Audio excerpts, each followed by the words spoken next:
or good evening, good early evening for wherever you are. My name is Kira Tait. I'm a PhD candidate at the University of Massachusetts Amherst in political science. I look forward to hearing all of the work today. It's an exciting thing to be on this side of the panel because last year I actually presented on a panel that was set to do the same thing, right? Is really to bring Africa-focused research to NCOVs, which I think people should be interested in, and it incites a fruitful conversation about politics outside of the diaspora and within the diaspora, which is really cool. And I'm excited to hear more about your work. One thing that I noticed throughout the papers is seeing like data through a different medium, right? And sometimes as political science, we think of particular kinds of data in terms of like either interviews or quantitative data, but it was really exciting and refreshing to see data in different forms from all of you. I will be keeping time. So I have like a 5 minute and 1 minute. You're free to keep your own time as well. And I will pretty much go in the order of what's on the panel abstract. So Yousuf, you will be first, and Martin, you'll be right after. All right, thanks very much, Kira. It's great to be on this panel with everybody else. My paper is entitled Msafiri's Early Years, Everyday Life in the Frontline States. My father was a born traveler, or to be more specific, he was born traveler. His first name in Swahili, Msafiri, means traveler, and indeed he embraced his name enthusiastically by hitting the road the day after his birth. His father, Mahamud, had insisted they immediately make the journey home from the regional metropolis of Tabora, Tanzania, to their home village, Mwisi, about 100 kilometers away. And so his mother, Halima, gave birth one day and then hitchhiked, walked, and biked 100 kilometers the very next day back to Mwisi, with young Msafiri in her arms. The year was 1951, and Tanzania was still a British colony, although it was heading slowly towards independence. South Africa, on the other hand, was just entering its fourth year of apartheid, steering further away from majority rule. 10 years later, in 1961, just as Tanzania won its independence, my father eagerly returned to Tabora City to attend middle school at Tabora Boys School, sometimes referred to as Tanzania's Eton. The school's most famous graduate, Julius Nyerere, had already passed through its ranks some 20 years earlier and was just now taking his seat as the first leader of an independent Tanganyika. Nyerere and his ruling Tanganyika African National Union, TANU, would move quickly to adopt a strong Pan-Africanist orientation, arguing that no African nation could be free until all of Africa was free. Most immediately, this entailed boycotting and actively resisting the remaining colonial powers on the continent, as well as their white settler-ruled satellite states, which remained scattered primarily throughout the continent's southern cone. Those states that bordered regions still under colonialism were referred to as frontline states, and Tanzania was indeed directly on the front line of the ongoing liberation struggle. Mozambique and Angola remained under Portuguese rule, Zimbabwe, South Africa, and Namibia under white settler rule. Msafiri was therefore educated in this charged but exciting political environment. His classmates included a Rwandan refugee from the 1959 to 61 Rwandan Revolution, who would go on to become Tanzania's most famous Pan-Africanist journalist, as well as a future head of the African Development Bank. In his studies, my father initially devoured Shakespeare, European geography, and the American Constitution at school. But slowly, as his surroundings changed, so too did his homework. While the educational system inherited from Britain emphasized rote memorization of the European classics, the slowly decolonizing curriculum began to incorporate more elements of critical thinking, while shifting the geography of reason from Euro-American texts to more recent writings such as Chinua Achebe's 1958 novel, Things Fall Apart, and Ngugi wa Thiong'o's 1964 novel, Weep Not, Child. Along with the slow incorporation of African texts and a stronger emphasis upon Swahili language learning came a democratizing impulse within the educational system that elites referred to disparagingly as mass education. No longer would the educational system be geared towards the training of an elite class, but it would be opened to all for free. Changing too was the political orientation of the educational system, and Msafiri recalls courses in political education intended to instill a socialist and communitarian ethos in the public. As he put it, quote, "It ended up providing mass education and improving literacy, and inculcating the idea that you'll learn skills that you'll use back home in producing food and cash crops, not to expect to become an elite or get a special job." When he completed secondary school in Tabora, Msafiri traveled east to the country's Indian Ocean metropolis, Dar es Salaam. Dar was by that time arguably the continental headquarters of the Pan-African movement, having taken over from Accra, Ghana, following the overthrow of Ghana's Kwame Nkrumah in 1966. As a base for the frontline states, Dar also served as an important training ground for Southern African liberation movements from Mozambique, Namibia, and South Africa. The leaders of these movements would sometimes mingle with radical professors at the nearby University of Dar es Salaam, which was embarking upon its own experiment in the decolonization of knowledge. One such radical intellectual at the university was Giovanni Arigi, a future co-founder of the influential World Systems Analysis School of Historical Sociology. Dar was a refuge of sorts for Arigi, an Italian who had taken up his first paid post as an academic in 1963 at the University College of Rhodesia and Nyasaland, now the University of Zimbabwe. By 1966, however, Arigi got into trouble with the Rhodesian authorities for smuggling arms across the border in support of the liberation movement. Deported from the country, he took up a post at the University of Dar es Salaam and joined a cohort of scholars that would go on to include such formative figures as Archie Mafeje, Issa Shivji, Ruth First, Walter Rodney, Mahmoud Mamdani, Marjorie Mbelinyi, and John Saul, among countless others. These increasingly radical intellectuals were profoundly shaped by the many anti-colonial movements based in Dar, and they sought to transform the college curriculum in line with the vision of the struggles for liberation. As was the case with figures like Arigi and Rodney, for most of these intellectuals, the liberation struggle was not an abstract concern, but rather one that centrally shaped their intellectual activities.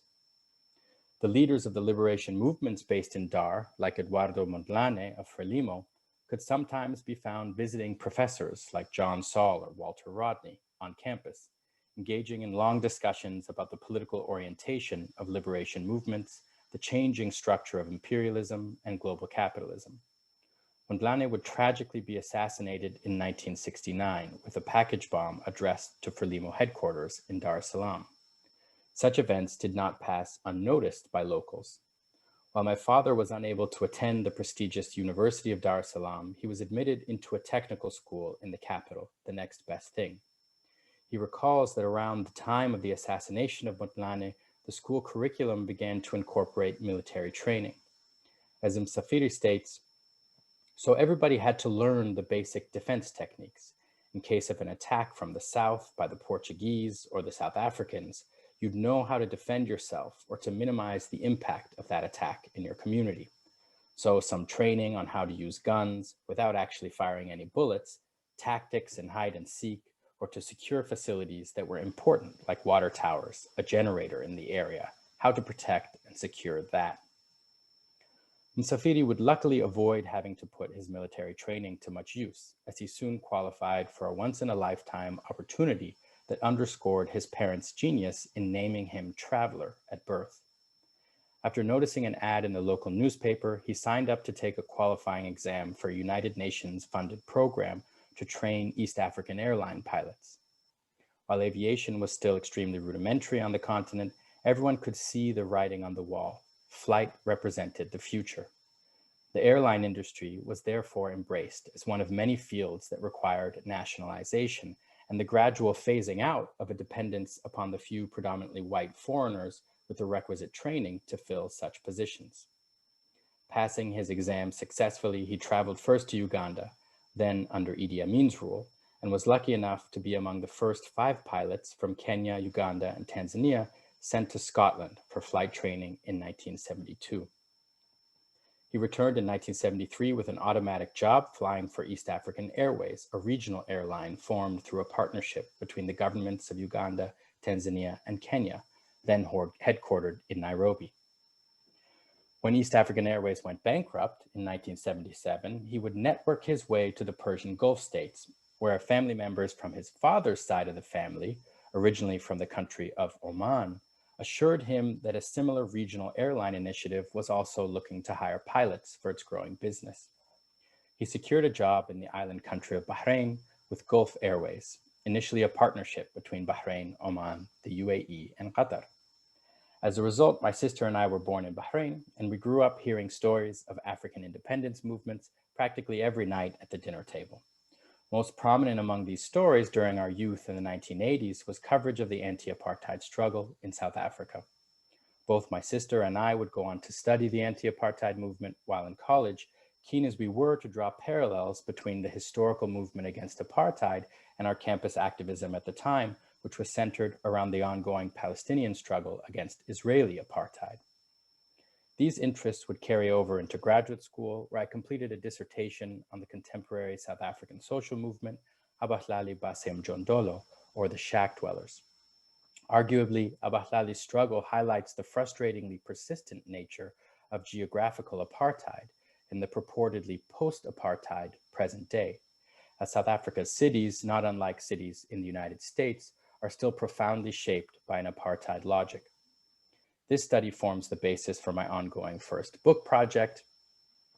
After completing this book, I plan to turn to a second project, much more historical, exploring Dar es Salaam in the 1960s and 1970s as an epicenter for the intertwining initiatives of Pan-Africanism, the decolonization of knowledge, and frontline state revolutionary movements. As I hope my remarks have indicated today, I plan to engage my father's story as a central part of this study, but I aim to situate his life within the broader political and intellectual context of that exciting and formative time. Thank you. Thank you, Yousuf. I think we're just going to go through all the presentations and then we can go to the Q&A after. Does that sound good, Elizabeth? Okay, great. Next, we will have Martin Boston from DePaul presenting Dawn Breaks ANC Women's Section Radio in Exile. All right, thank you. So I'm gonna have a little slideshow here to support my talk. All right. So I have retitled, like I think a lot of people do all the time, to Dawn Breaks, the Exilic Consciousness and Afrofuturist Imaginary of Exiled ANC Women's Section Radio segment. So, good morning, fellow country women, struggling mothers and daughters of South Africa, combatants of the People's Army Umkhonto we Sizwe, compatriots. Greeting you this evening, the 17th of January, 1985, the year declared by our vanguard movement, the ANC, as the year of the cadre, is Tinswalo Mageza. I shall be with you in this 30 minutes program of Dawn Breaks. Dawn Breaks is the revolutionary voice of the ANC Women's Section. We broadcast every Thursday evening at 9:30 South Africa time. So began the 17 January 1985 broadcast of the ANC Women's Section radio segment Dawn Breaks. In this broadcast, host Tinswalo Mageza paid quick homage to the ANC's 1984 campaigns that supported its theme, the Year of the Women, while providing extended commentary on the main task presented by ANC President Oliver Tambo's January 8th statement, which outlined expectations for 1985's theme, the Year of the Cadre. Mageza's brief comments on the Year of the Women were particularly poignant. She said of it, and I quote, "We must all, in one voice, say, long live the Year of Women. This was a year that added more pages to the glorious history of our struggle, especially the contributions made by this powerful contingent of our struggle, the women," end quote. Dawn Breaks of the Exiled African National Congress radio program, Radio Freedom, was under the Department of Information and Publicity and was housed by MK units within the clandestine Exiled organization. By Don Brigg's inaugural broadcast in 1980, Radio Freedom had been consistently on the air with dedicated radio programs in more than 8 countries for almost a decade. While the ANC began radio broadcasts as early as 1963, and the women's section was operating in the ANC since the 1940s, it wasn't until 13 March 1980 that the women's section gained a dedicated radio segment on the ANC's most vital propaganda outlet. In this paper, I argue that Don Breaks is an important case study for considering the development of an exilic consciousness during the 1980s for the ANC and its membership in exile, and his membership in exile that allowed the organization to articulate a more inclusive and expansive vision for further liberation, for future liberation of South Africa as a result, This development was particularly indebted to the women's section and its radio segment with regard to the women's section growing voice and activism being amplified through the airwaves. Radio Freedom, let alone the contribution of its women's section radio segment, has not been the subject of much scholarship. Though there are a minimal number of academic articles on Radio Freedom, there is virtually no mention of Don Breaks. Same can be said of the histories of ANC women's section, where when propaganda or cultural workers are studied, like the work of Kim Miller, the women's section's best known propaganda source, The Voices of Women, or VOW magazine, gets much of the well-deserved attention. My investigation of Don Breaks then is an important addition to this work of the ANC in exile and the contributions of women to the anti-apartheid struggle. Scholars such as,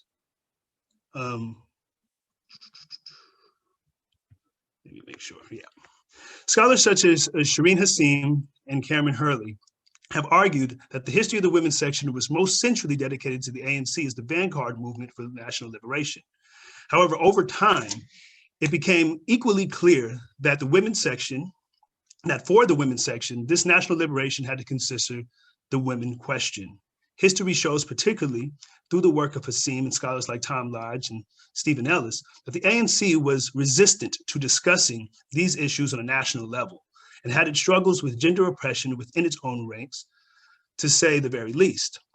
So it was important for women to work to address these issues in the interest of a future where South Africa could truly realize liberation for all of its citizenry. At the heart of this is a deeply Black feminist imaginary, which was influenced by the history of the Black radical tradition, Black feminism, and Afrofuturist thought. However, as this imagination of a future and free South Africa was being constructed outside the country's borders because of the ANC's banned status, this work was informed by an exilic consciousness. So in Hubert Ibrahim's Bessie Head, Subversive Identities in Exile, she writes that an exilic consciousness denotes, quote, an acute awareness of an exile's desires to belong to where they came from and where they must live. Thank you. Ibrahim, speaking specifically of the Doyen writer Bessie Head's intersecting marginalized identities, including her being a woman and being assigned a colored identity by the state, insists that to be an exile means that through the desire to substantively belong to a desired community, one understands statelessness both from their home country and the country they find themselves living in. This is about how one perceives their condition as an exile and its ambivalence.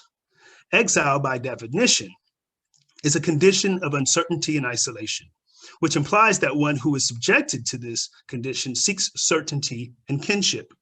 Black South African exiles in particular were made keenly aware that they did not belong either in the apartheid state or in the Western nations like the United States and Britain, whose xenophobic and anti-Black politics and gaze came to represent enormous issues for these individuals as they traveled the globe. However, as for South African women exiles within the ANC guerrilla camps around the African continent, they also found their membership in the ANC was not substantively realized. Lack of women representation lack of women representation, lack of women representation in the highest levels of the ANC leadership, sexual violence in the camps, lack of guerrilla training, underutilized in jobs outside of service jobs in the camps, among other issues, all point to the lack of substantive citizenship for women within the ANC in exile. However, these notions were challenged from the very inception of Dawn Breaks. During Dawn Breaks' first ever broadcast, its opening statement calls for women to take up arms and fight for the dismantling of the apartheid regime, rejecting the ways that they were treated in the camps. These women used the radio to broadcast future imaginings of their circumstances, which simultaneously critiqued the ways in which they were being underutilized and subjected in the moment they spoke through the airwaves. Based on the review of numerous Dawn Breaks program timelines, like shown, audio recordings and scripts, the program focused a considerable amount of time inspiring women to join the MK and training women in the art of guerrilla warfare in the pursuit of a kind of future liberation where they were respected and could substantially claim citizenry in new ANC-run African-run South African nation. However, equally prolific in the record are programs that explicitly grapple with and challenge the role of women in the ANC and its leadership, how they build and sustain a movement through various campaigns, how to inspire and maintain alliances with influential groups internationally to aid in the dismantling of apartheid, and ways to celebrate women in the struggle. These programs showcase a commitment to liberation strategizing by way of the Dawn Breaks programs that elevated women's voices in this regard. One such segment is on the 31st of January, 1985, where it featured the head of the women's section and executive committee member of the ANC, Gertrude Schopp, who spoke about her experience at the Afro-Asian People's Solidarity Organization, AAPSO, meeting on women in Cairo, Egypt, on the 23rd and 24th of January in 1985. So I would say more about her specific comments, but I have 1 minute, so I want to move us along. So ultimately, Dawn Breaks was a radio segment that worked to liberate South Africa and the Afrikaner apartheid regime from the internal colonialism by way of gender oppression. This work elevated the ANC over the decade of the 1980s to a truer vanguard movement for the seizure of power from the Afrikaner government for the liberation of all of South Africa. I will close with a quick audio segment for everyone. Please bear with me. All right.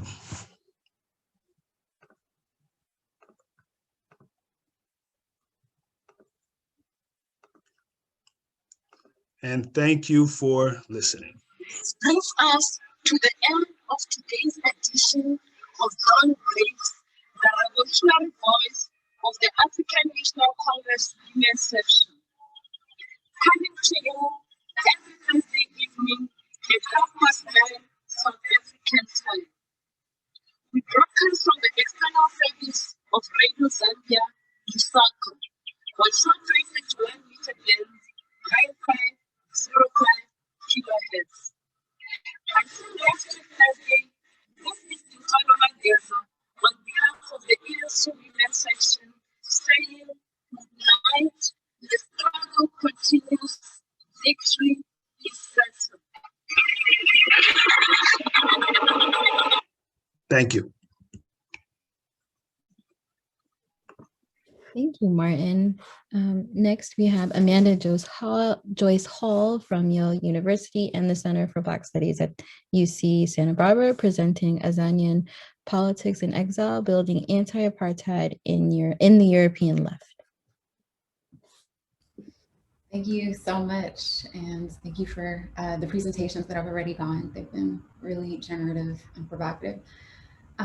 Yes, so my paper is called Azanian Politics in Exile, Visions of Post-Apartheid in the European Left, and I think Martin and I are thinking maybe similarly and with each other through some of these things. 25-year-old Lionel Morrison did not wait for the Soweto uprisings to flee South Africa in exile. He took his cue from the Sharpeville massacre and departed for London in 1961. Morrison's activism made him a known problem for South African security forces. He faced the punitive wrath of the fascist state on numerous occasions as a teenager, often for spray painting walls with anti-government slogans. Born in 1935 in Cape Town, Morrison arrived in a world of rising Afrikaner nationalism, transnational Nazism, and growing African and communist resistance to the state. The son of a garment worker and a teacher, Morrison attended Catholic schools and eventually pursued studies at the University of the Witwatersrand in Johannesburg. Though the apartheid state racialized him as colored, Morrison floated between Johannesburg's Black arts and literary scene, the white liberal university environment, and the neighborhoods and hospitals and parks designated for those racialized as colored. Pairing part-time work with university studies, Morrison discovered his talent in public-facing writing. He got his first gig as a tabloid reporter for the Golden City Post, a Black weekly. Shortly after, Morrison became a staff writer for Drum magazine, producing articles on township life township life under apartheid, while regularly contributing to the magazine's Agony Aunt column. Morrison quickly learned that journalism could be a form of resistance and a place for organizing against the combined racist and exploitative underpinnings of apartheid. In 1955, Morrison immersed himself in political organization and founded the South African Union of Journalists, which presented a challenge to the all-white exclusionary South African Society of Journalists. Morrison tackled racialized pay hierarchies within the profession, especially because apartheid journalism meant that Morrison was paid 10 times less than white South African journalists. Morrison was elected to his first political position as secretary of the South African Colored People's Organization, SCAPO. I think that's how I say the acronym. At the time, SCAPO was active in both the Congress and the labor movements. Its members would have participated in the ANC, the South African Communist Party, and the South African Indian Congress's jointly organized defiance campaign between 1950 and 1952. On behalf of these organizations, Morrison organized domestic brush and broom workers and spread the word of mass resistance campaigns around Cape Town. His apartheid defiance quickly landed him in prison. Morrison spent his 21st birthday in a 15-foot by 45-foot cell with 90 other people, packed in like sardines, he recalled. When it came time to sleep, the blankets were full of lice, and Morrison chafed at using them. But the night's cold made survival more pressing than the filthy blankets. He said, quote, "The lice were lovely compared to other things," end quote. White jailers encouraged sodomy among the incarcerated to, quote, "keep their minds off of rotting," end quote, as their bodies became hosts for parasites in the sites of white spectacle and entertainment. After 5 months of incarceration in the grotesque prison conditions, Morrison remembered this being a moment when he realized that he could take anything. In 1956, the government tried Morrison in the treason trials, where he stood alongside Nelson Mandela and 155 others as the youngest offender. Having spent several stints in jail, the government made Morrison a banned person. Banning, a government tactic to strip dissidents of political life and excise radicalism from the body politic, meant that Morrison was forbidden to write in any newspaper, work for a press, or contribute to any international presses, which was tremendously important to him.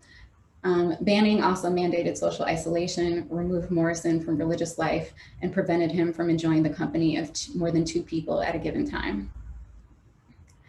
Inspired at this point by the writings and the philosophies of PAC founder and professor Robert Sobukwe and the Africanists in the ANC, Morrison joined the PAC in the lead up to the anti-pass marches and the Sharpeville and Langa massacres of 1960. After Sobukwe's jailing on Robben Island, Morrison knew that Union officials would soon come for him too. Following the anti-pass demonstration, the government worked to squash the possibility of a second popular movement. Morrison heard that the South African security forces were plotting to capture him again, and that they even had a warrant for his arrest. He took drastic action and fled the place of his birth and the epicenter of anti-apartheid radicalism. For exiles like Morrison, Oshadi Mangena, and Kadir Asmal, the other two South African exiles that this chapter studies, exile was a strategy to resist arrest and escape the fates of Sobukwe, Mandela, and many others who were stripped of political life as a result of state repression. Many scholars have compellingly argued that exile presented an opportunity for Black South Africans to internationalize the anti-apartheid struggle. By contrast, this study examines how Black South African exiles duly internationalized anti-apartheid while living out solidarities that advanced radical politics in new domestic settings. Displaced South African internationalists, kind of what I'm calling them, radicalized the European left by advocating for an agenda that critiqued racial exploitation as an international norm. They pursued the objectives of South Africa's internal resistance in conversation with discriminatory practices in European media, housing, policing, and wage labor in their new homes that they ended up in. So more than generators of international anti-apartheid solidarity, exiles reciprocally participated in local movements and enacted a post-apartheid world making that attacked the persistence of converging racism, sexism, and exploitation in their new home countries, sketching out a capacious internationalist imperative for what post-apartheid could be. And I borrow from Adam Getachu's award-winning book when I invoke world making to also think of this as a possibility that is being lived out and enacted by these exiles in their new home countries. So back to Morrison. Morrison jumped a ship bound for Southampton, England. After a long journey, Morrison arrived to the most notorious colonial metropole in the modern world. An English steward helped him navigate the torturous bureaucracy of UK immigration. He ultimately acquired political exile in Britain, but anti-Black racism made it difficult for him to secure a steady job. But anti-apartheid activism came naturally to him, obviously. Morrison encouraged international journalist unions like the International Federation of Journalists and the National Union of Journalists to cut ties with South Africa's all-white journalist union and instead embrace the South African Union of Journalists, the one that he set up in South Africa. Morrison's efforts in this regard advanced both ANC and PAC party lines to isolate the white supremacist regime. His action also identified a new sphere of international attention, the media. The international battle against apartheid relied on the transmission of reliable and authoritative reporting from the internal resistance. It also had the dual purpose of dispelling apartheid government propaganda circulated through liberal and conservative media, public remarks by government officials, and state-backed counter-information agencies. As media became a terrain of international anti-apartheid struggle, especially following the Sharpeville massacre, Morrison worked to establish a radical transnational infrastructure, not only for apartheid resistors, but for oppressed people all over the world. So still unable to secure a reliable job in UK journalism, Morrison directed his energies to communist internationalism. He leveraged his British passport to travel throughout the decolonizing world. He hastened at the opportunity to work internationally as a journalist and organizer with the Prague-based International Organization of Journalists. The overseas job was more appealing than the piecemeal freelance career that Morrison patched together in England. So in his new post, Morrison dedicates himself to the PAC's external mission and built a radical press infrastructure in Ghana, Indonesia, and China over the next 8 years. In Ghana, he serves as the press officer for Kwame Nkrumah.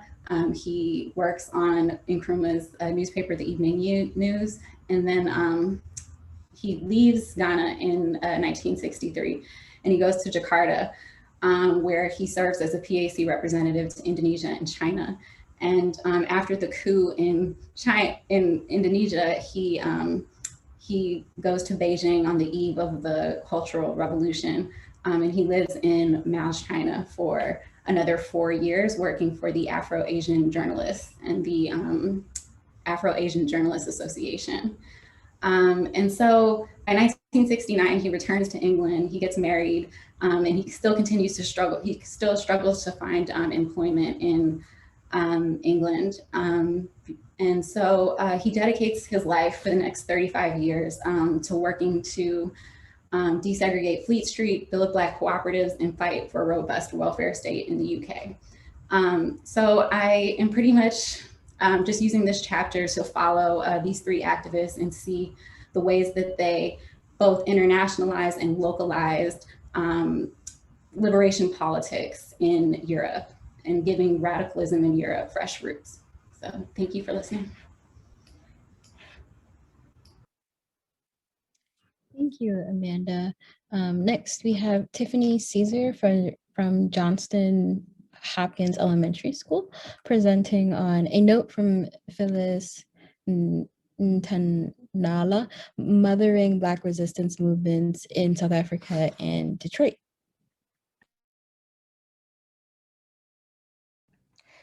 Good evening, everyone. My name is Dr. Tiffany Caesar, and yes, I am an English teacher at Johnston Hopkins Elementary School in New Iberia, Louisiana. I'm also an independent and public scholar, as well as a cultural heritage specialist. And so I'm going to be sharing with you all my journey to my research, and provided that I have a little time, maybe I can just share some parts that I feel will be helpful, but I also sent it via email.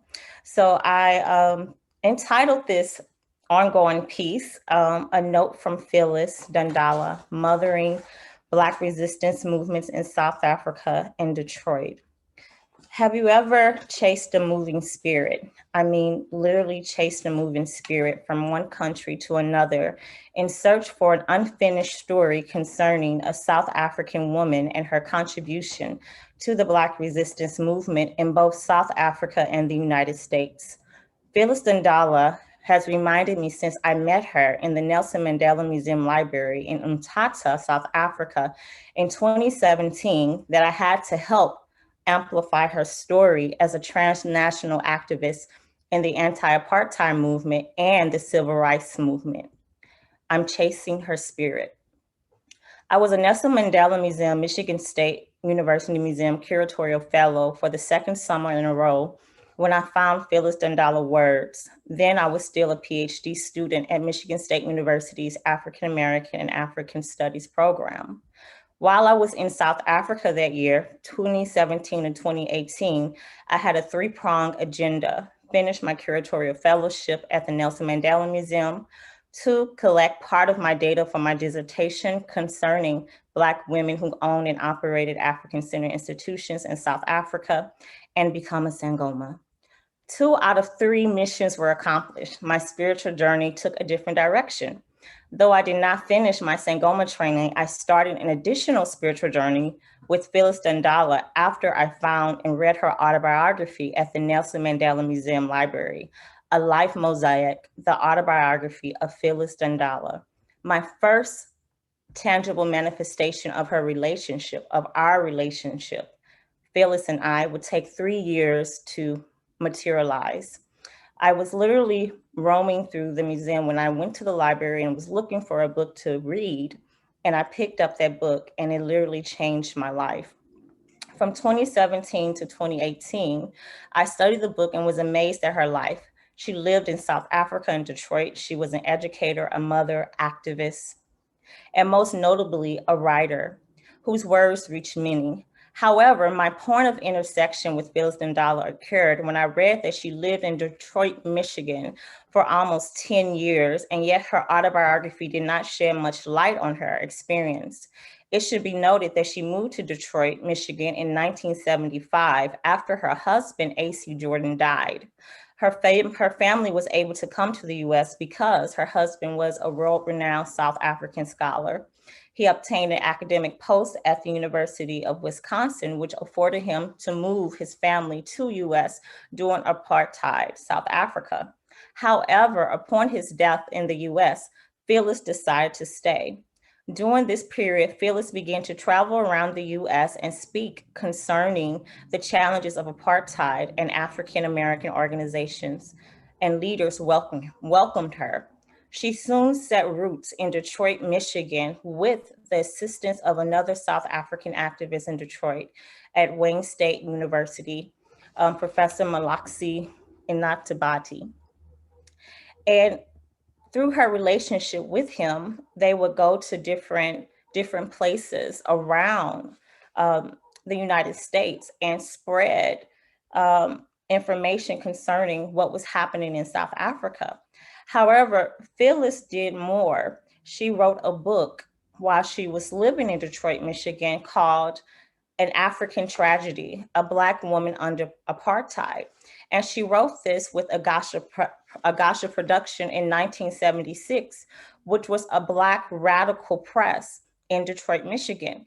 Now, when you read her autobiography, it says she lives in Detroit, but it does not talk about the nuances or the things that she was doing. And so what my research really starts to unveil was she wasn't just in the United States. You know, she was actually participating in different functions concerning the civil rights movement, as well as the anti-apartheid movement. And I strategically put her in the middle as a person, as a South African woman who was linking both of these movements together through her writing. And The African Tragedy, A Black Woman Under Apartheid was just one of the books that really shows that. So 3 years later, I was able to finally write the piece that I was able to send you all, called Phyllis Ntantala Revisited, The Politics of Mothering Black Resistance Movements Through Writing, because of her work. And I did want to just kind of mention that even though my work do focus on her contribution, this new information of her, not just as a South African woman who was fighting against apartheid, but in addition, a South African woman who was also fighting for civil rights when she was in the United States. I do talk about the fact that she was mothering political movements. And I want to mention that within South African feminism, as well as African-American feminism, the ideology of motherhood and the political language of motherism is very much similar. It's this particular ideal of nation building. So when I say mothering a movement, is thinking of the politicized notion of mothering. In addition, when we think of the early components of women in the ANC, the ideology of motherhood was used also to politicize, in the sense of a celebration of a woman as mothers, a link between women's familiar responsibilities and their political work, and an emphasis of this aspect of women roles as cutting across class and race barriers, and seeing being a mother, not just for your family, but for your community, nurturing and pushing these particular movements as a win for any revolution. So currently I am in the process of cultivating a plan to interview people in Detroit, Michigan who knew her, so that I can further discuss her story, and from the perspective of what she was doing in Detroit, Michigan for those 10 years. So I've kind of opened the can, and now I want to go deeper down and really see those ingredients. And so that's my particular contribution. And I did want to quickly show this book. This is a life mosaic, and I ordered it. And what I found in this book was also, I believe it's a note from her, but I found 2 posting notes that that really kind of discuss how she was feeling.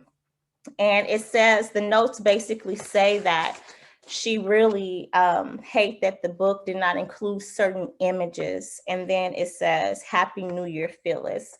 And so I got it from this book. And so I have to do some investigation about who did I get this book from? Because sometimes when you order online, you don't know who have what. And so now I feel like I have another spiritual conquest, like who was the person who sent this book, and how did this note that has her signature on it get in there? So that's why I say I'm chasing spirits. It's been 3 years, finally published my article, and I look forward to talking more about her as a critical component and transnational Black woman, South African activist in the civil rights movement and the anti-apartheid movement. Thank you. Thank you, Tiffany. And next we have Natalia Molebatsi from Northwestern University, and she's presenting In Their Voices Were Everywhere, Pan-African Feminist Radio Poetics. Thank you so much for having me, and it's wonderful listening to your thoughts and learning and thinking with you.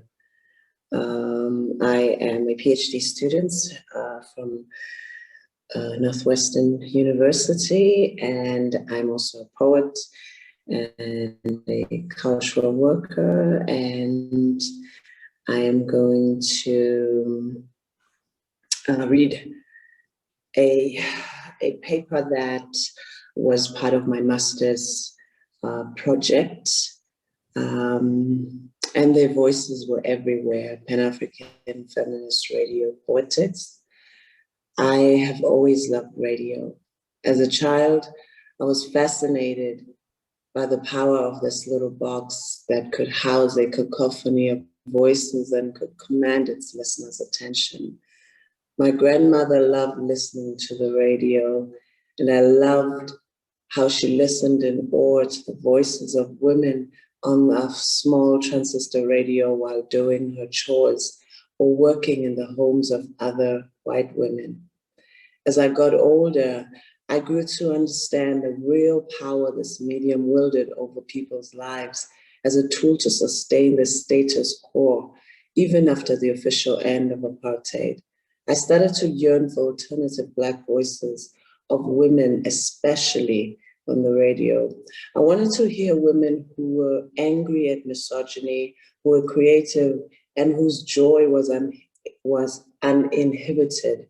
I also understood that the same public radio I fell in love with had limitations on whose views could be aired and for how long. As a poet, I was ready to hear how Black women experienced and expressed their material realities through poetry and performance on the radio. Both radio and poetry are important to me as sonic spaces for processing experiences and memories. I was pleasantly surprised when one day fellow feminist poet and friend Maisha Jenkins shared with me that she would be presenting a program on SAFM called Poetry in the Air, and was inviting me to be one of her guests. Poetry in the Air is her original unprecedented radio segment with the aim of providing an avenue for women and feminist allies to have a collective and individual voice with a clear feminist agenda. Jenkins was a passionate feminist media and art expert, a fierce anti-apartheid activist who was born and raised in California in the USA. She fought for human rights all her life, organizing marches and campaigns to end apartheid and working with exiled South Africans. When South Africa came out of apartheid, she celebrated this victory by leaving America for good and repatriating to South Africa, where she lived from 1993 until her death in 2020. I suggest that this move demonstrated her commitment to South African politics and liberation, as well as a spirit of Pan-Africanism. She says South Africa and its beauty taught her to be a poet. She says it was the women and their resilience, their joy. I suggest also that through Poetry in the Air, she presented, possibly for the first time on South African public radio, a deliberate feminist agenda that validates poetry as a vital necessity of our existence, as Audre Lorde says in her essay. This paper critically documents poetry in the air as its presenter says, and its featured poets as a project of self-writing and self-representation. I suggest that this project contributed to a decolonial political shift through the medium of poetry on the radio. Jenkins explains that when she entered the radio station at the SABC, the South African Broadcasting Corporation, she was actually just looking to present her own books to a larger audience. But a coincidental meeting with one of the producers at the radio station opened up an opportunity for her to present a poetry section for the National Women's Month, which is in August, where she could, where the station was in need for content geared toward women's issues. Jenkins had other ideas where, beyond getting her own poetry out there, she wanted to walk this journey with her poetry community. And by sheer chance, this journey would span 5 years.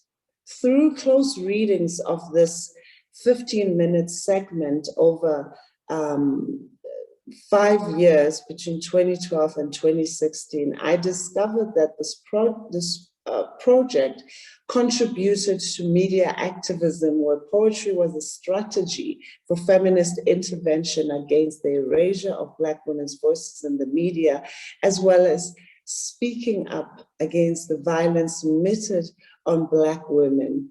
The program itself was catalyst to the strengthening of a feminist solidarity, even if it aired only for 15 minutes, only once a year in August. But it was also a sign that poetry and feminist agendas were not a priority.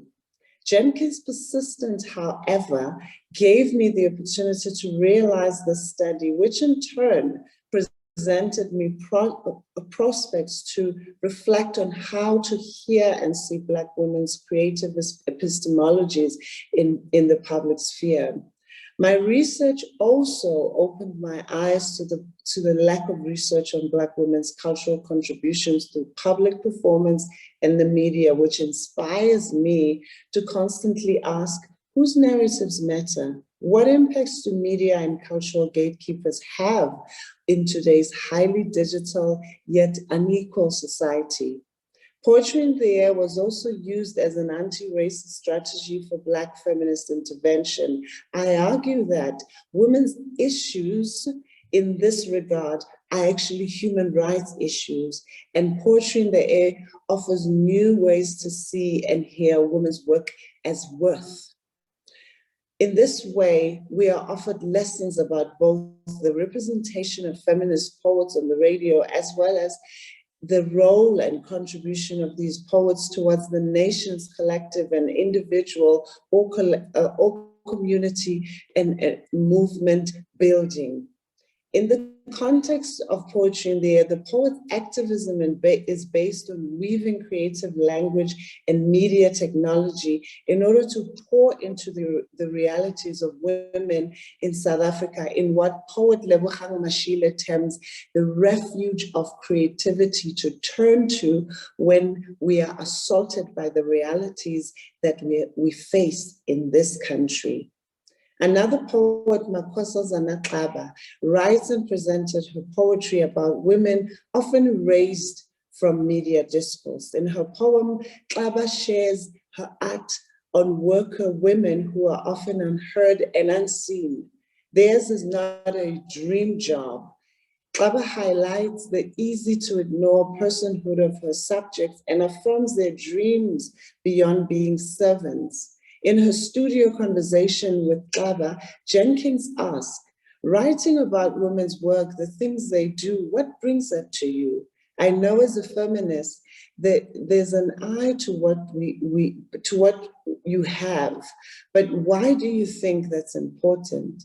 Kaba responds, well, I think it's important because often the nature of women's work is easy to ignore because it happens right in front of people's eyes and it's not taken in. It is invisible even when it's visible.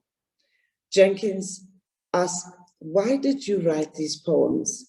Kaba, I often look at the hotels and find that everything is in its place and clean, and the women cleaners are not there, and often wonder what their lives are about. And my guess is that their lives are like mine, with friendships and conversations. So my poems are trying to capture that their dreams are to capture their dreams that are unspoken. And she had dreams maybe to be an athlete. Jenkins not only plays poems on her show, she also engaged with her guests, asking them why they wrote their poems and what they were trying to achieve or change, if at all, with their poems. These poets contribute creatively through an economy of language necessary for a fast-paced medium such as radio to express feelings, emotions, and experiences in ways that insist on the hearing and not the erasure of women. Jenkins and her guests use their poetry as a decolonial feminist language of affirmation and not dismissal. To this, Audre Lorde attests that the language by which we have been taught to dismiss ourselves and our feelings is the same language we use to dismiss and suspect each other. In this way, Jenkins used poetry and radio as a counter-narrative to the status quo and engaged with her guests in an affirming language using words like, I'm enjoying this conversation, welcome, my sister, and anecdotes like, I'm so happy to be a poet. These words contributed to the existing body of activism seeded by women in academia and in the arts and culture sectors. God and the ancestors know we need words to articulate our feminism, our sisterhood, our being present, our having survived pain, our desires, our joy, our anger, rage, and frustration in a world that continues to dismiss, even by death, our bodies, politics, minds, and spirits. Poetry in the Air gave access to both the poet and their audience to engage in a similar political and personal space that transcends geography and possibly time because of the power of the radio archive as memory. Based on the history of media representations of women within global patriarchal norms, as academics like Steves, Collins, Hooks, Bosch, Bola, and Sepodi states, women's poetry on the radio has the potential to provide empowering images. Thus, in addition to connecting feminist poets to their communities, Poetry in the Air created awareness about what feminism is about and why feminist art is so relevant today. I also argue that radio needs presenters and curators with decolonial feminist agendas such as Maisha Jenkins, whose biases fill in the disparities made up of racism, patriarchy, and homophobia. In this way, care is taken in relation to who is invited as a guest to the show. For Poetry in the Air and for Jenkins, the narratives that matter are those of Black feminist women, many who are queer, and guests who happen to be male are often feminist allies or queer or allies of queer people. In this way, alternative narratives of anti-racist and anti-homophobia were forced into often rigid media studios and that broadcast heteronormative ideas. Through Poetry in the Air, poets on the radio insisted on writing themselves into existence. So just a few notes before I end. The total number of episodes from 2012 to 2016 before the show was actually forced out, was 76, years of broadcast 5, featured poets 39, female 32, and female including also gender non-conforming people, males 7, Black poets 35, white poets 4. And throughout these episodes, conversations with poets and their featured poetry, the following themes were emergent, which demonstrated poetry in the air to be decolonial, Pan-African feminist platform of expression. Visibilizing invisible women, a woman's place is where she wants to be, self and collective identity, intergenerational re-memory, Black feminist allyship. And these themes carry a counter-hegemonic discourse against media portrayals of Black women as unequal beings. In this way, poetry went beyond entertainment, but worked as a tool for activism against systemic gender and racial violence. Thank you. Thank you to all the presenters for such interesting work and thought-provoking material. Elizabeth, do you want to head this part off since this is the Q&A? May I ask how much time we have so I can? We were scheduled to go till 4:30, which is Pacific time, so we have about 20 minutes. Okay, so I'm going to be sort of, as a consequence, suggestive rather than anything else. And the first suggestion is, in each of your papers, first of all, I respected that you got them to us, that you paid attention to time, but they also leave me hungry. There's so much more I want to know about what you're doing. So that is my first and most important compliment to all of you. Secondly, for those of you who don't know me, I live in Santa Barbara, California. I've been a radio particularly, but also television activist for 40 years, since some of you weren't even imagined. And I love radio, particularly. So all of you who have nodded towards radio, I want to acknowledge that. But I also I'm happy to talk to any of you after the fact in terms of your own research. And if I can be helpful in making some connections, because I did a lot of work internationally with radio, including with people in South Africa, in Zimbabwe, in Senegal, and Chad particularly were some of the contacts I had, but also in with a woman who's known as Radio Pirate Woman, and you have to forgive my forgetting all names on the spot, but she is in Ireland, and for years, Natalia, she had access to a radio transmitter for 1 week or 1 month every year that she set up in her kitchen, and women came and did erotic poetry and things that were beyond the pale in her community. Margarita is older than I am, so. But I think it as a liberatory tool, as a feminist instrument, particularly, not only, it cannot be underestimated. And there are a million stories in my head. The thing that I would like to ask, probably for all of you, I'm thinking about this period that you're writing about often, not all of you, but some of you are, the 80s and sometimes earlier.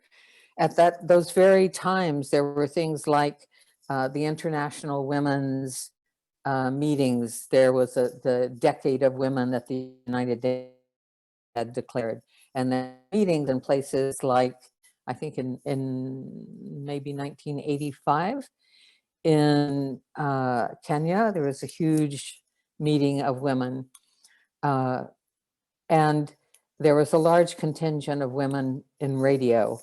So in addition to those relationships among exiles, either in or out of their country, and who they're encountering, I'm thinking about things like those meetings that were going on, and there were women from all over the world there. And even before, 20 years before, I suppose, the African Asian Conference in Bandung was taking up women's questions, but for the women, they would not have been significant. And I want to stop there because I know Tiffany had some thought, but also Kira has some as well. And as I said, I'm happy to talk to any of you. I had the honor of interviewing Natalia years ago when Tiffany J didn't tell me who she was. So it's really lovely to see you today. And the last thing I want to just say, because of these historical moments and the people that some of you have been talking about as well, Yousuf, in terms of those connections in East Africa. Today is the 55th anniversary, this very day, whatever it is, February 24th, of the coup against Nkrumah in Ghana. And it was, the first major blow to the Pan-Africanist movement, maybe. So with that, I'll stop. And I, again, really appreciate the work you're doing. And while I love the stories of the individuals, I also am thinking of the connections to the larger frames. And one other thing for those of you who are looking at media, I wonder whether you're distinguishing between community media, state media, corporate media, and the ways in which they can be used variously as a progressive, a liberatory tool. Thank you so much. Thank you, Elizabeth. I think I'm probably just going to, I don't really have any questions except just the one comment is really the use of medium here is very interesting, because as a political scientist, we don't get to engage with this stuff in meaningful ways, and what their connections are to politics. And the story that all of you have told today is really a story about politics, but through a very different lens. And the only suggestion that I would make for any future work is to really bring out that politics story, because essentially all of what you all study is about politics. It's about power and how people try to navigate power, yield power, represent power in its many forms. And so that'd be one thing for future work. And I guess we can, within the final minutes that we have together, we can take some of the questions that Tiffany emailed because she had to leave due to some childcare stuff. And I don't know, did everyone get the email from Tiffany? Because you all can choose which one I think that would be helpful. Which one would you be able to respond to now in the interest of time? And so, Yousuf, I don't know if you want to go first, given Tiffany's. Go ahead. Yeah. No, thank you, Elizabeth and Kira, and thanks to everyone for a really wonderful collection of papers. Yes, thank you, Elizabeth, for drawing our attention to the 1985 Kenya World Conference on Women. I have not seen information about it in my research so far, but there was so much synergy and overlap between DAR and Kenya. And although by the mid-'80s, the kind of DAR moment as a radical Pan-African center had been somewhat eclipsed, with Nyerere kind of stepping down and the neoliberal era coming into being in Tanzania, I could imagine that there was tremendous synergy, and that people like Marjorie and Beligny at the University of Dar would definitely have attended. So thank you for drawing my attention to that. I need to look at the ties between that and Dar. And with regards to Tiffany's question, just about some personal stories that shaped my own upbringing and how this literature from the liberation movement, the philosophy of the liberation movement seeped into my own life. I mean, I can imagine a number of different connections. You know, originally my parents wanted to name me after Nyerere. They decided against it. They decided to name me after my uncle Yousuf, who went on to become one of the Surgeon Generals in Tanzania as a medical doctor. But certainly I would say, you know, Nyerere's comment that class conflict was a kind of war between the brothers, as his own pushing back on kind of what he viewed as a European Marxism, shaped the ethos, I think, of Tanzanian culture as a whole, and certainly was part of the cultural setting for my own upbringing, at times in a kind of liberal way, but at other times, I would say, in a much more radical way that opens up the possibility for thinking about nationalist politics. Other small ways that the liberation movement philosophy seeped into our upbringing, you know, just through books on the shelves in our house. You know, eventually, when I got old enough to be interested in some of these texts, leaping through them, seeing a copy of Fanon's Wretched of the Earth inscribed by a friend of my parents from Madagascar, just saying that this is the story of our country, of our people. Lenin's collected works that somehow my father must have got while he was in Dar and were circulating at the time. Also Mamdani's early studies on population when he was, and imperialism in Uganda when he was actually teaching at University of Dar es Salaam. And then also just the notion that not all African leaders in those decades after independence were our friends, were good people.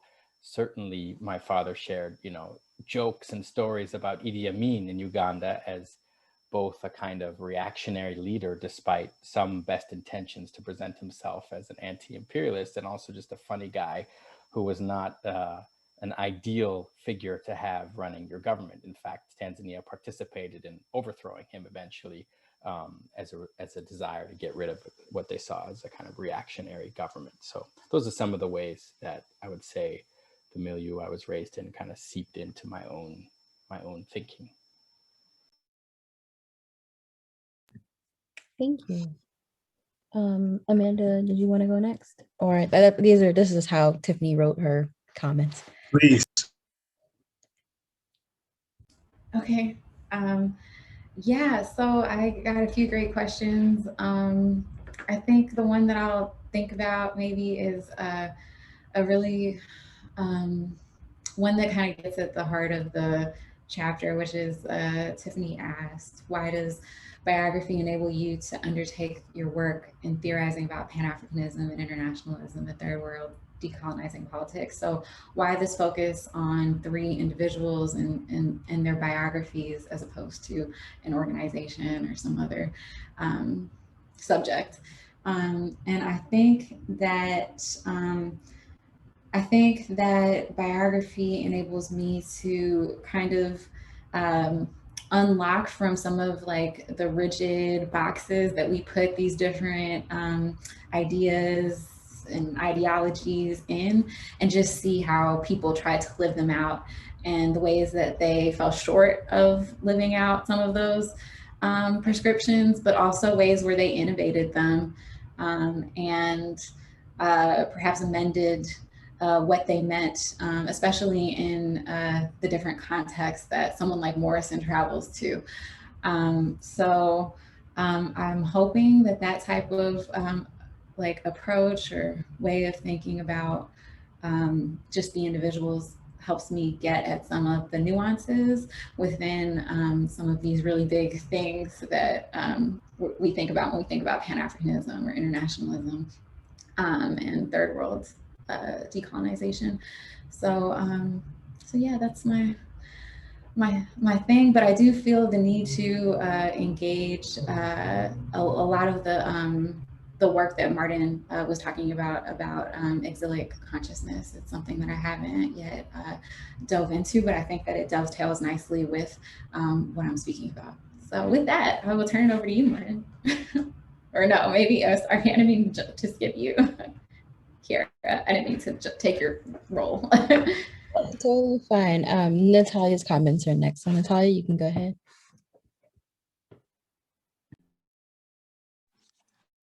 Okay, so I just want to, I'll respond to the third question,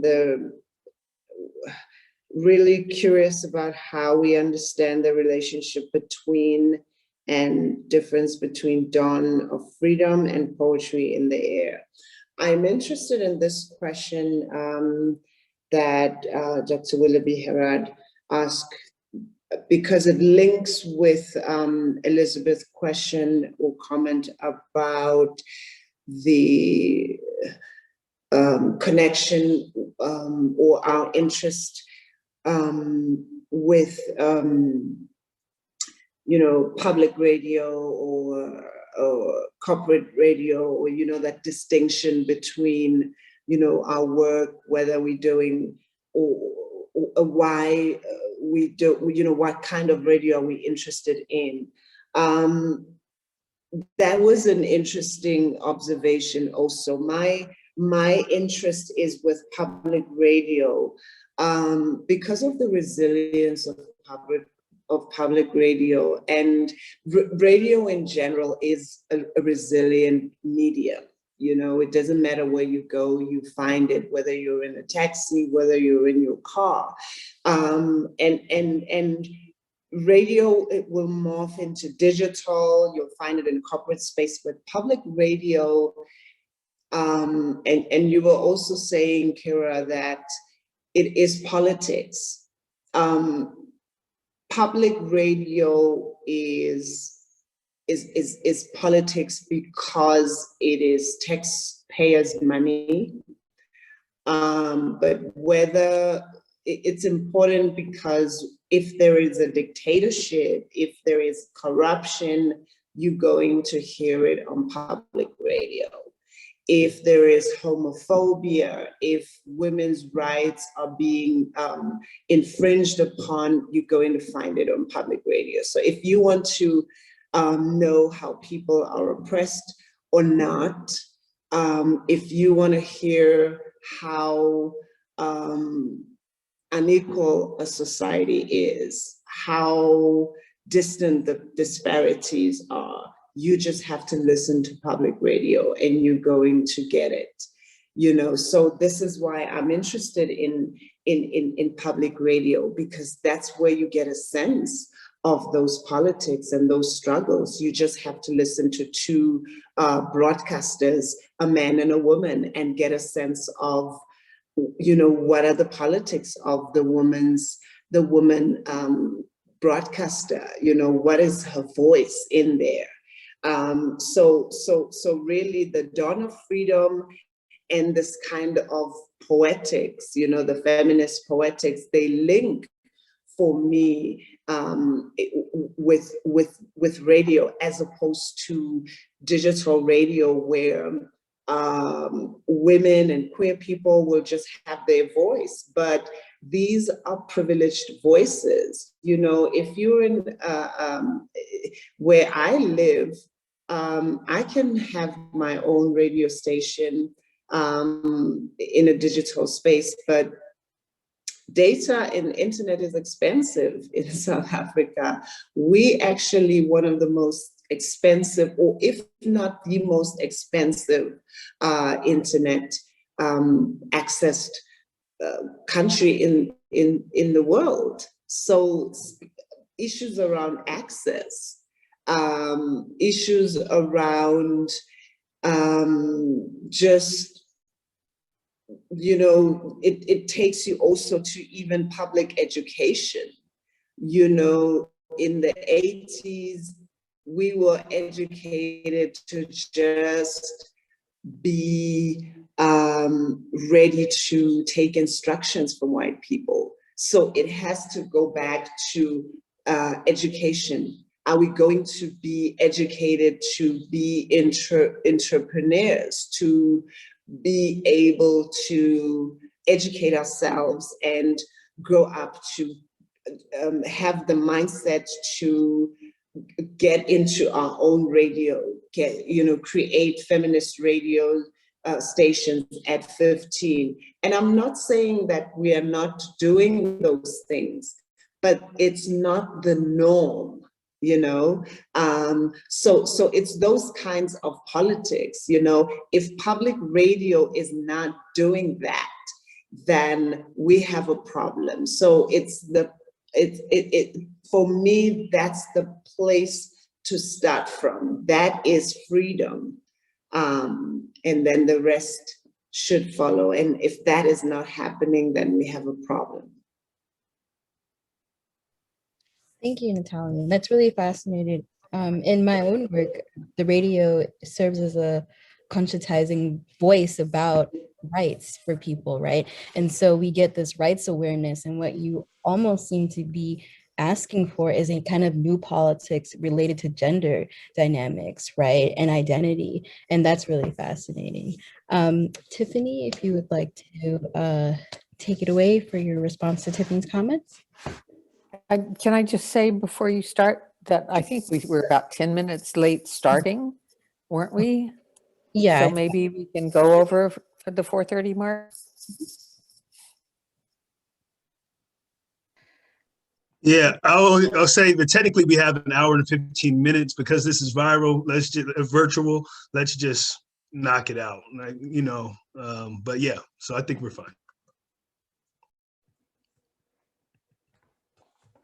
Thank you all. I'm really enjoying all these wonderful studies. I'm so happy to be here. The question that I'm going to respond to is number 2, in which Dr. Herald asks, can you talk about curatorial methods and educational programming methods that require us to accompany others? Do you ever think about Natalia's Ntantala's work in Detroit as accompanying people who others has so easily written off as non-people? And so the first thing I want to say concerning the curatorial methods is that I had to be willing to follow the story and be willing to embrace the unknown. And I didn't get a chance to talk about the curatorial aspect of my research, which were done in the museum library as well as archives. And so I started off at the library, which is a form of archive, at the Nelson Mandela Museum. So I started off in Ntantala. And then when I came back after a year of being in South Africa, I went to Wayne State University where she worked, and I had to go to the archives there. When I went to the archives there, I was under the impression that she was an English professor, right? She was an English professor at Wayne State University. But when I went to the archives at the University of Fort Hare in Alice, and I was able to look at her papers, I saw her resume, and it says that she was an adjunct professor of adult college learning, and she was teaching English. So it's important to be able to look through the data, go to the archives, be willing to adjust and not have a fixated story in my head, because I could have said okay, she's an English professor. That's what she was doing. But I had to go all the way to South Africa to look through her papers to say, oh, this is her resume. She was working as an adjunct professor teaching English composition. And those little things, it makes a difference, so that when I now go back to Wayne State University, I can look in the right box as far as, finding, her story. The museum was a very important space. Cultural heritage spaces are very important in sharing the narratives. It makes me think of Natalia's work and how she talks about performance and these particular spaces and women's voices.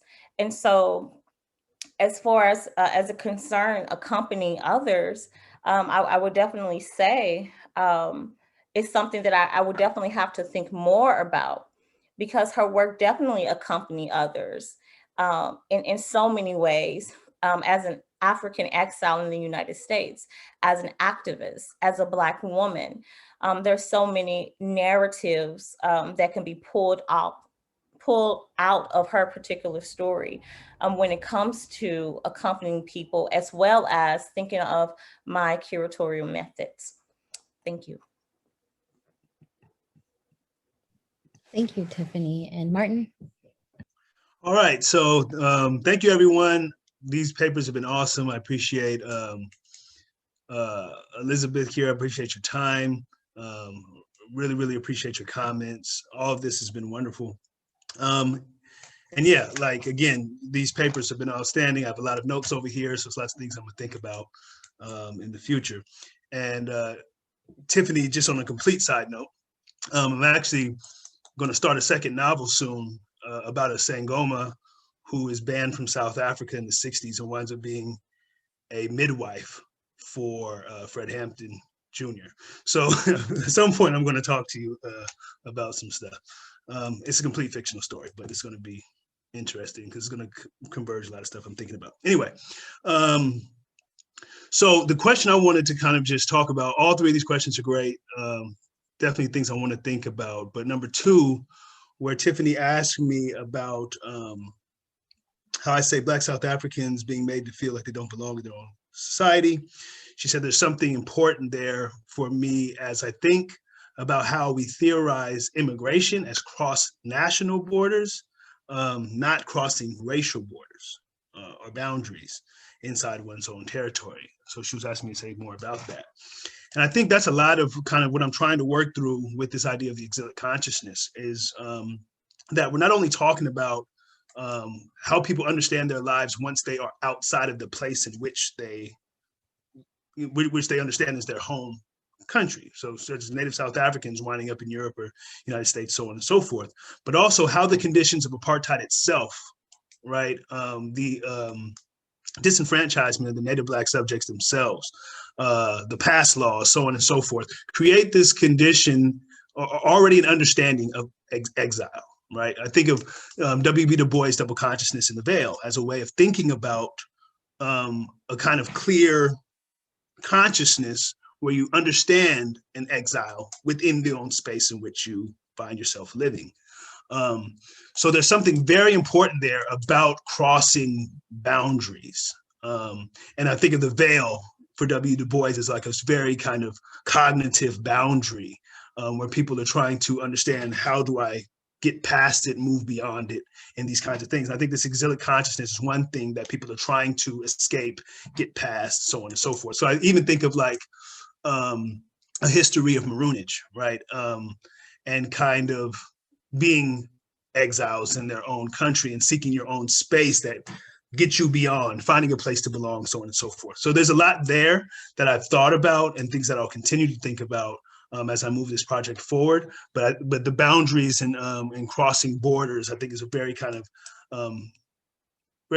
thought-provoking, provocative kind of imagery that I think I'm gonna really look at it as I move forward. So I appreciate Tiffany's comments there. And that's it for me. Great. Thank you, everyone, for such an interesting conversation. And I'm really happy that you all were able to move your schedules around so I could participate in this way. I look forward to hearing more about your work and engaging with you all in different spheres about the things that you're investigating. Elizabeth, I don't know if you want to say anything before we close.